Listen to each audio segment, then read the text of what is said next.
Opérationnalisation de Transacademia. Ce vendredi, le comité de gestion a présenté au ministre intérimaire de Transport le spécimen de panneaux d'arrêt de bus dédié au réseau des lignes de trajet. Ces arrêts auront notamment comme particularité rendre hommage à différentes personnalités scientifiques du pays, celles décédées ou encore vivantes. C'est une action qui traduit la bonne évolution du processus de mise en œuvre effective de Transacademia. Ce vendredi 17 février 2023, il a été présenté au ministre AI de Transport, Voies de Communication et de Désenclavement le spécimen des panneaux d'arrêt de bus.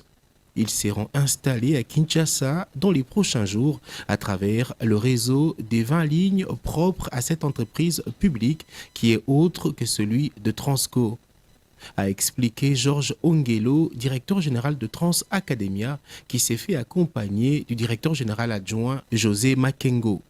Les bus ne peuvent pas circuler sans que nous ayons des arrêts de bus pour indiquer à nos passagers qui sont les étudiants où est-ce qu'ils peuvent attendre les bus. Et dans notre cartographie, pour la ville de Kinshasa, nous avons répertorié plus ou moins 452 arrêts de bus pour lesquels il faudra bien mentionner là où le bus s'arrêtera.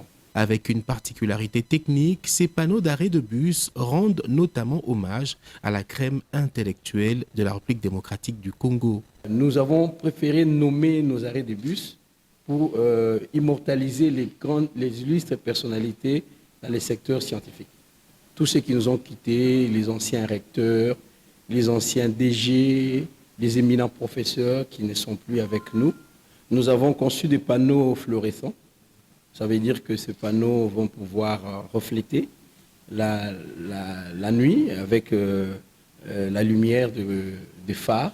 Maître Marc Ekila Likombo a salué cette démarche qui marque une étape de plus pour l'effectivité de Transacademia, car, a-t-il rappelé à ses hôtes, il est plus qu'urgent de répondre aux attentes des étudiants pour la matérialisation définitive de cette action, vision du chef de l'État, Félix-Antoine Tshisekedi Tshilombo.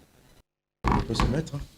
Dans un autre registre, le ministre AI de Transport, Voies de Communication et de Désenclavement, Maître Marc Ekila, a présidé une importante séance de travail au siège des lignes maritimes congolaises avec les membres du comité de gestion de cette entreprise publique. Au menu de leurs échanges, la mise en œuvre du projet d'acquisition des navires propres au LMC. Ce projet s'inscrit dans le cadre du désenclavement externe du territoire national par voie maritime. Il fait suite à la recommandation du chef de l'État lors de la 45e réunion du Conseil des ministres du 18 mars, réitérée le vendredi 3 février 2023. Cette dotation permettra au LMC d'être plus présente dans le commerce international et se lancer librement sur plusieurs lignes commerciales.